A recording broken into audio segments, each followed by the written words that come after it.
NFR. NFR Extra is a podcast dedicated to the Wrangler National Finals Rodeo and features icons and personalities that embody the Western lifestyle.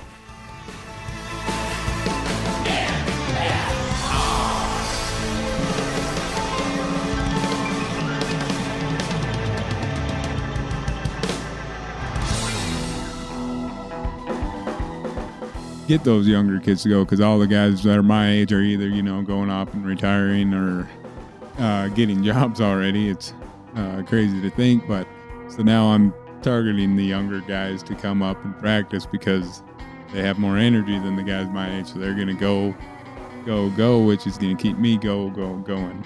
And when you start off and the final starts the way you want to, you start off and you're doing good and you're placing, it goes by in a blink. But when you start off with a no time or bad and things go south on the front end, it is the longest 10 days. I mean, how does this start changing? That 10 days is a month long. This is pro rodeo announcer Andy Seiler, and you are listening to NFR Extra.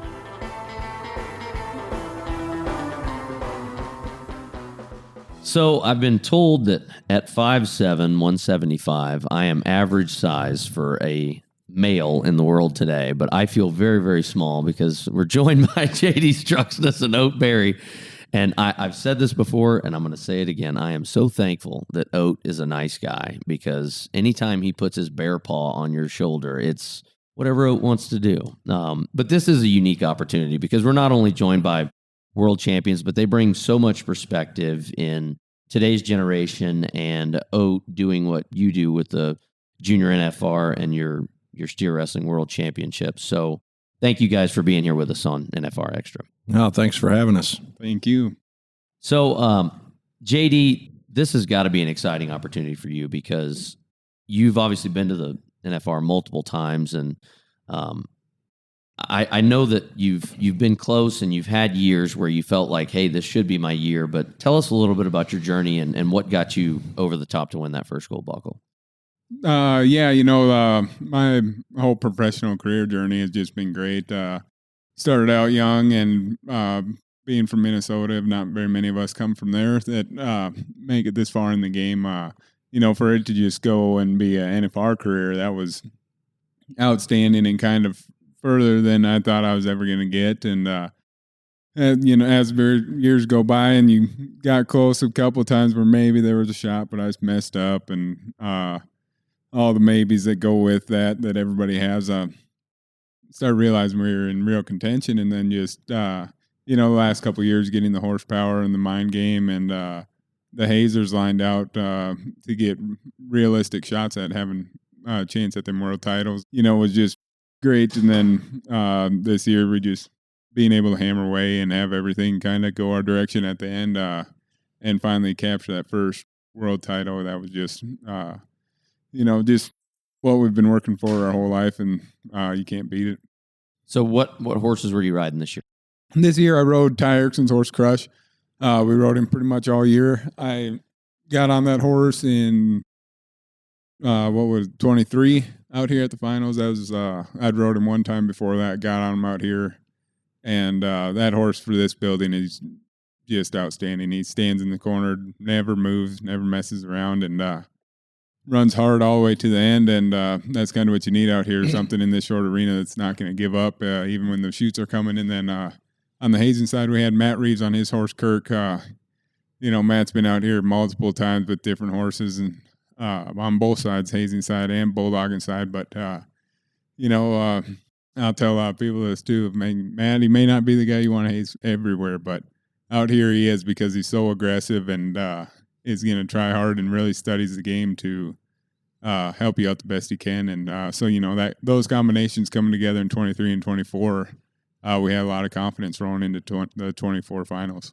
Well, it's funny you talk about your hazer, and you can jump in on here as well about this, because I feel like there are multiple individuals that may be world champions in steer wrestling, but if you were giving gold buckles out for hazers, I know Tyler Pearson just retired, but there are guys that if they have their shot, they're like, Tyler Pearson's a great horseman. Like, I want him hazing for me. Dirk Tavener, I know, is another guy that hazes for a lot of people. I mean, just what do you see, Ote, in some of the guys and the horsemanship that they bring with the teams that they allow other people to ride? And not to take away from any of those guys, because Tyler Pearson's a great hazer, but he had a great hazing horse. Metallica, same with Matt Reeves.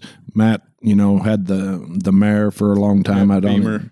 Yeah. Beamer that Hunter won his world titles with. Yeah, and then the horse he has now, and I was fortunate enough in my career I had 2 great hazing horses and felt like I did a great job out here when I was on those horses. Well, I came another year and hazed for Clayton Haas one year and didn't maybe have the greatest horsepower to start with, and we switched halfway through, but it's kind of like a pickup man. A great pickup man you never notice until they mess up, and that's the way the hazing is. And if you have good horses, great horses, and knowledgeable guys on them, it makes your job so much easier.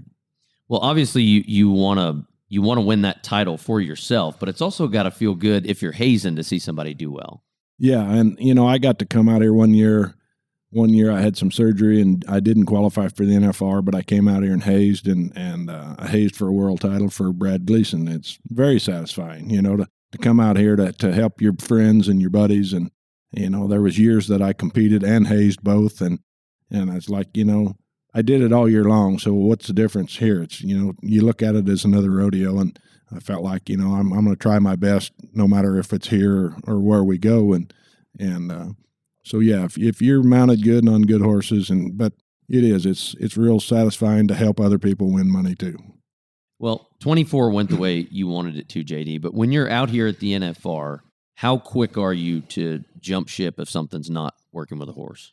Oh, you just have to evaluate the situations and be honest with yourself. What's really going on?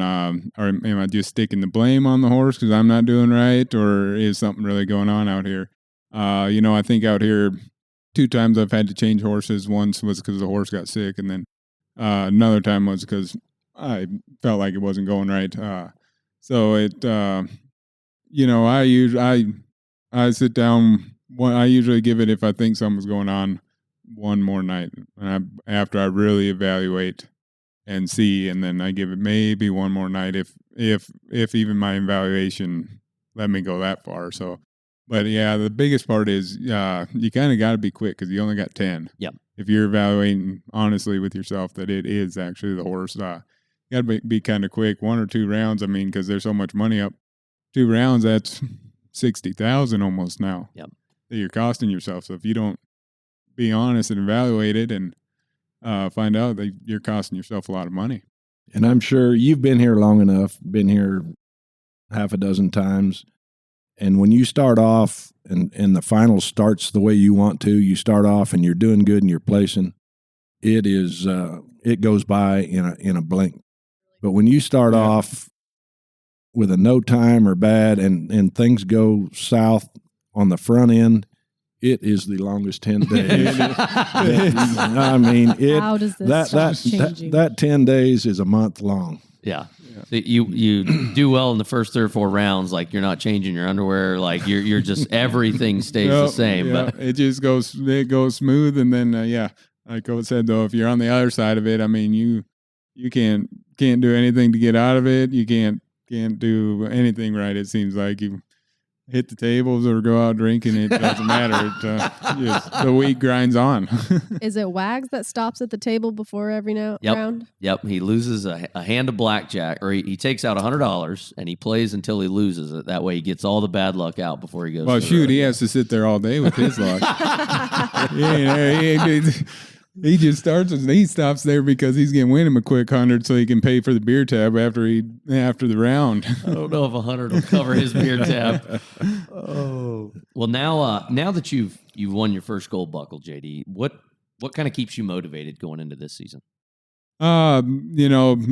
This year I still enjoy the bulldogging sport a lot, and this year I got a couple horses coming along that are doing real good. I got my mare's back that got hurt a couple years ago. She's back. She's been doing really good this winter. And then I got a younger horse that's coming along that's looking real good. He just needs to get some rodeos and stuff. And, so that getting into the horses now is what really, really drives me. I feel like I'm at the top of my game bulldogging, and we just finding something to always push myself is I'm at the top of the game bulldogging, and then now I got these horses coming, so I'm figuring out how to build these horses and make them get to that level that I want, so I can compete on my own horses, not just for the financial benefit, but just kind of for the challenge of it, getting it along, and the satisfaction that comes with training, being able to ride one out here that you've trained.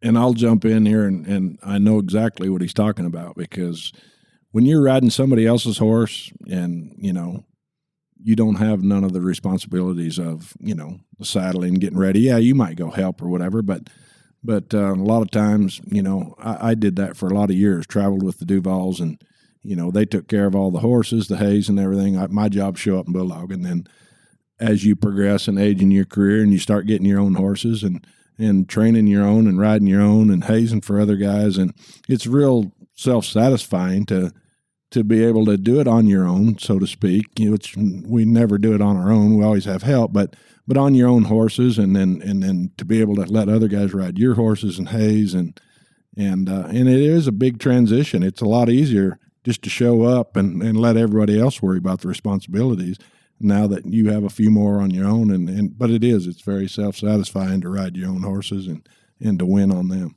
Well, and to go through the summer and try and get to the NFR, how do you set your schedule up today to follow those horses, right? So if you're not able to bring your own, and everybody knows it gets busy over the 4th, how difficult is it to map out your schedule to go, okay, I have my team here, and then I've got to fly to Malala to get on this one, or wherever you're going? How do you map that out now? Yeah, and that's what's also changed, as I've gotten further into my career and whatever you call it, more confident in my bulldogging or what I'm going to win. I kind of know the places that I don't do good and know the route that keeps me happy. And O can probably attest to this. When he first started with Roy, you guys went to the same rodeos for how many years? Yeah. You get a pattern and you go to them. And like JD said, there may be a rodeo that, as far as pay-wise, it pays great. But, hey, if you've been to it 10 times and you've never had any luck there, and it's just – and then there's rodeos that I went to that, hey, I knew I was going to win something when I pulled up. You had the confidence, and just some rodeos fit you. Some arenas fit your style, some don't.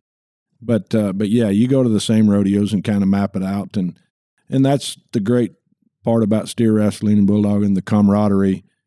Hey, if my horses are here, and I'm going to fly over here and ride my buddies, and when they come down here, they'll let them ride mine, and I think that used to be more common than it is now, but it's still, I think the bulldoggers are a pretty tight-knit group and pretty much accommodate each other for that. How much have the cattle changed, Ote? Just the size, probably. I think the cattle that they're running, and like this year, it's such a hard, to get fresh cattle, and the way with the border issues and everything, but I think the cattle have got younger and younger every year. They cross them across the border. But I think the old timers before us said the same thing, and, you can see pictures of the 60s and 50s where they run 700-800 pound steers, but the same thing. The cattle are a little bit, they're smaller now, the arena conditions, and we talked about that. And the score has changed so much, and the chutes have changed, and just everything. They're trying to make it better, and I think it is, and they're trying to make it more even, where back in the day, I think the contractors just brought whatever, and that's what you run, and now I think they try a little harder, and the steers are a little smaller, but I think they're a little more even, and maybe a little more opportunity to win more now. Well, speaking of opportunities, and I don't know the exact number, but it used to be the average first-time qualification for a steer wrestler was usually 26, 27 years old. You didn't see a lot of 20, 21-year-old steer wrestlers making it to the NFR. And I don't want to call it paying your dues, but I do think it's finding the right team of horses, finding out those arenas where I can be successful. But we saw what Cash Rob did, and will continue to do. JD, what do you see as far as opportunities for the next generation, and why it is that we're seeing younger competitors have a better shot at making the NFR in steer wrestling? Yeah, and I think it's the sport all the way around. All the stuff they're doing for the youth now. They got the Junior NFRs out here, and then he started his Ote Berry series, and I think that ties into the Junior NFR, doesn't it? Yep. There. So just those series and getting those guys out of their state, out of their area more, they go to their events, get qualified for it, and then get a chance to come out here, and then they're running at another big sector of guys. So just getting them out and getting them out of their state and area to compete earlier on, I think, is making a big difference there. Plus, you do that, and then the horsepower changing and just kind of the swing of things. But I think that has a huge part to do with it, is all the Junior NFR stuff. And, Ote's done it great in our game. Now pretty much every jackpot that we go to has a Ote Berry qualifier with it. So they're going to have a 19 and under, where even at the beginning of my year, I know that some of them jackpots didn't have the 19 and unders at them. So, but now they do, and they have 16 and unders incentives to them. So you're getting even younger guys going. Just getting them started and getting them out of their area. Because besides going to the high school finals, I don't know if I really ever left Minnesota and competed anywhere until I was 18. Well, and not just that, but when, and I'm just a little bit older than you, but when I was high school rodeoing, I won the national high school finals, and with scholarships, a saddle, and everything, I think I won $3,000 or $4,000. Which is nothing to sniff at in 2004. But Ote, you've had guys leave your steer wrestling with over $20,000-$30,000 and 2 or 3 saddles, and for a 16 or 17-year-old to do that, that's huge in steer wrestling. Yeah, it is, and it's very cool for us to get to be a part of that. And we come on board in 2017, and I don't know how many people have come up and said, "Gosh, I wish we had that when we were kids," And I thought the same thing. And JD alluded to it a minute ago. The only time that he and me and guys before, the only time we ever got to see any other competitors from other states was maybe the national high school finals, if you was lucky, or if you entered Shawnee, but once or twice a year, And now these kids are seeing competition from 4, 5, 6 different states every time we have a qualifier, or and so they're getting to see these guys, and they know, hey, there's might have been a kind of a pretty big fish in their small pond, but then they get exposed to some other kids, and I think it just it builds. They build off of each other, and man, we've had some great talent, and to me, it's very satisfying to see. I got to see Cash Rob when he was 12 years old. Denton Good and Cash Rob had a card for 6 years in an 18 and under steer wrestling. So they both had cards when they were 12 years old. And I can remember cheering and hooping and hollering if they just got a time.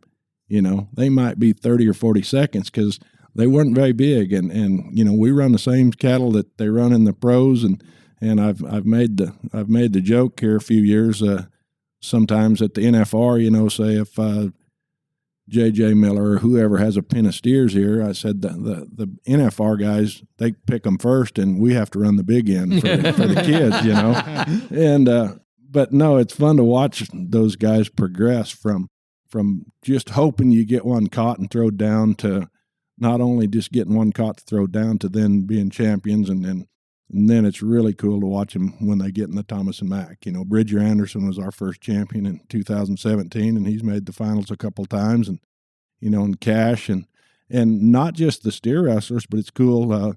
I talked about it last night. Dean Thompson, the world champion bareback rider, he was a Ote Berry junior steer wrestler at one time. Quade Hyatt in the calf roping, and I was sitting here last year at the finals looking at the guys in all the other events that come through our steer wrestling, and hopefully, like I said, that we are a stepping stone, and when we get to paying, $4,000 or $5,000 go arounds at the Junior NFR and a $10,000, $12,000 average, it's not so much pressure.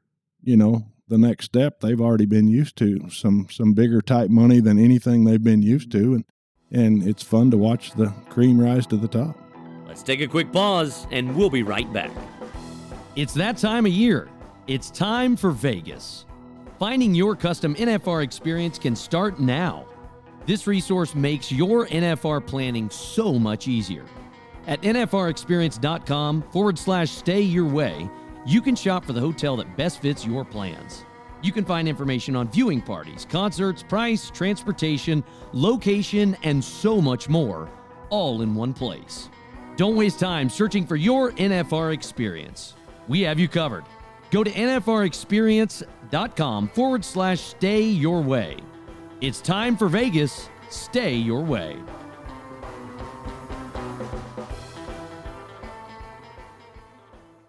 Well, and we've seen JD at the collegiate level, and you spoke about Dean. Dean made a comment when we were talking to him about when he felt he made it, like when he felt I can compete with other people. And he said, sometimes you'll go to some of these other rodeos, but the first time you beat a Casey Field or you beat somebody that's wearing a gold buckle, even if it's by 1 point and even if neither one of you won money, it's that moment where you say, hey, I can do this, and if you go to a jackpot and you beat a Tyler Wagasback, well, maybe he had a bad steer. It doesn't matter. I was faster than Tyler, so you give that opportunity for that belief to grow.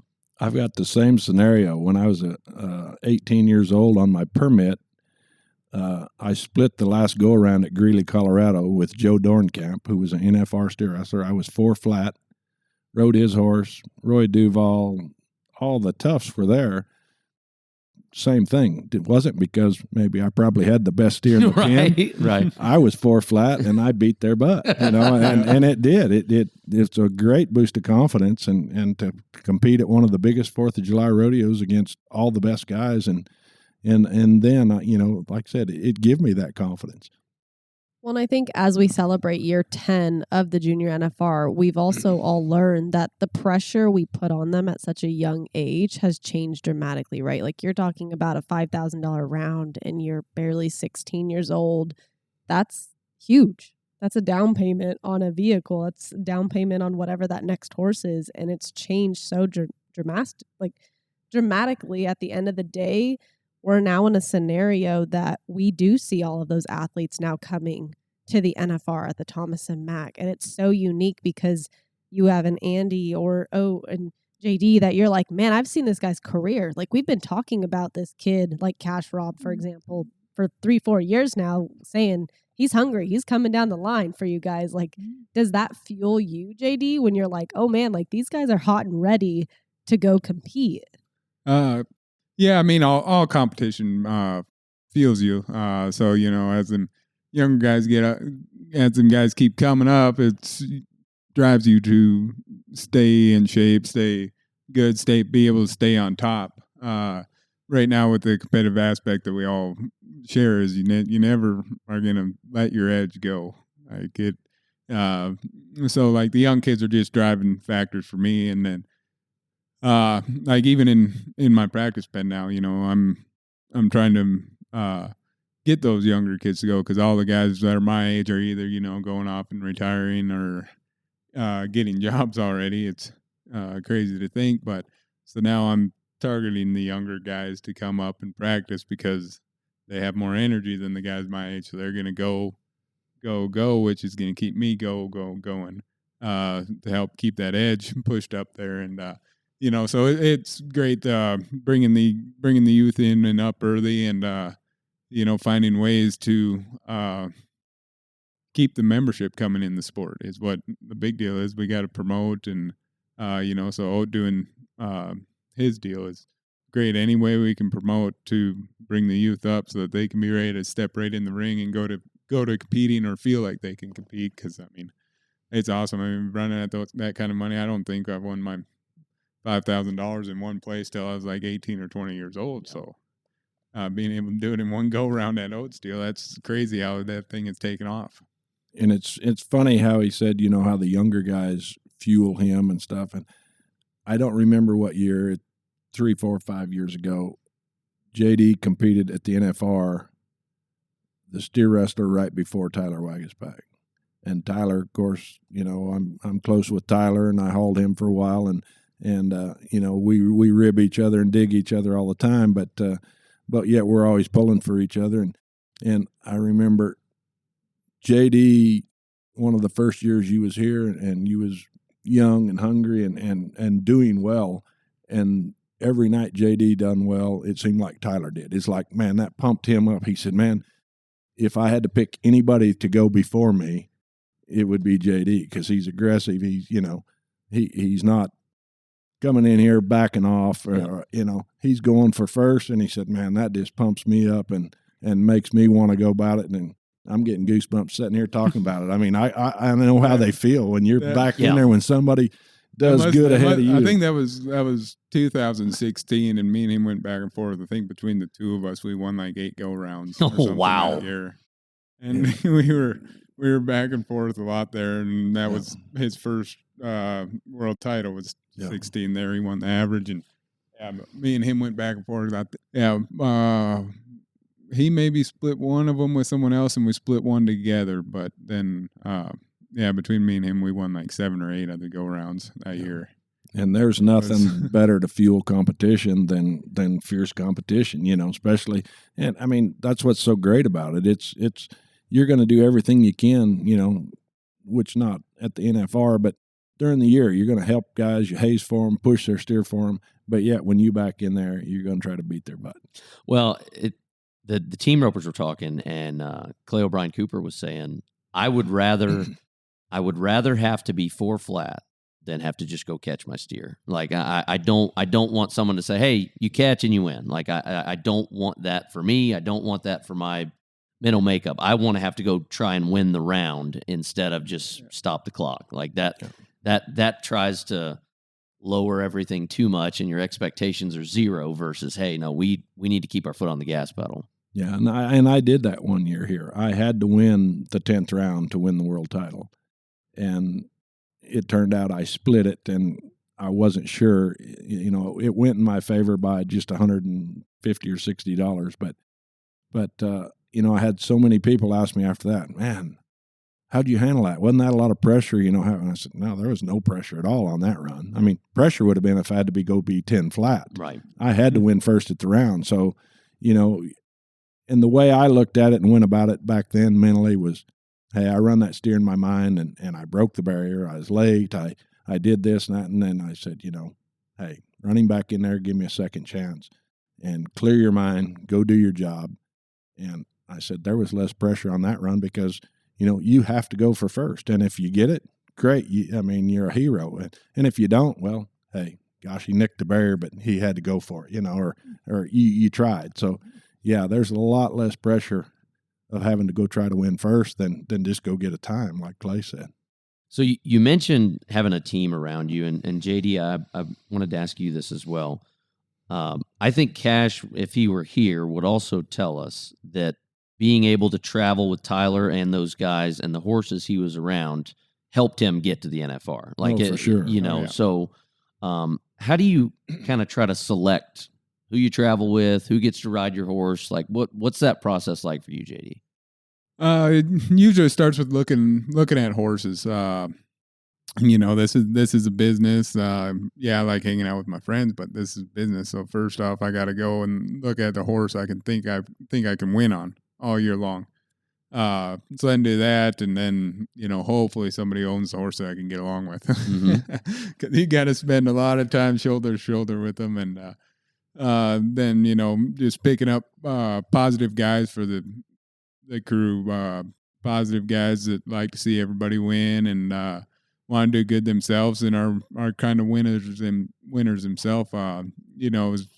Because it just keeps the morale up. That way, you're going down the road, and if you have a bad day or a bad week, somebody's doing good, rig morale's up, yours stays up. So then it comes back around, and then this year with having my own horses, and I was looking for somebody who can haze well or haze good enough to go through the year, and then I picked Sean Mulligan's nephew, Tyler Ravenscroft, because I think he's a young kid who who is very trustworthy. So he can take care of stuff, drive at night, do all that stuff. And then Hayes is good on top of that. But then I feel like he's the kid that just needs help getting that push over that edge to be up and start being competitive. So, that's another part of the motivating thing that keeps you going is not only, which has been somewhat tricky to figure out how to get, because we've gone to how many years have we just kept ourselves up here? Yes. What do I have to do to stay up here?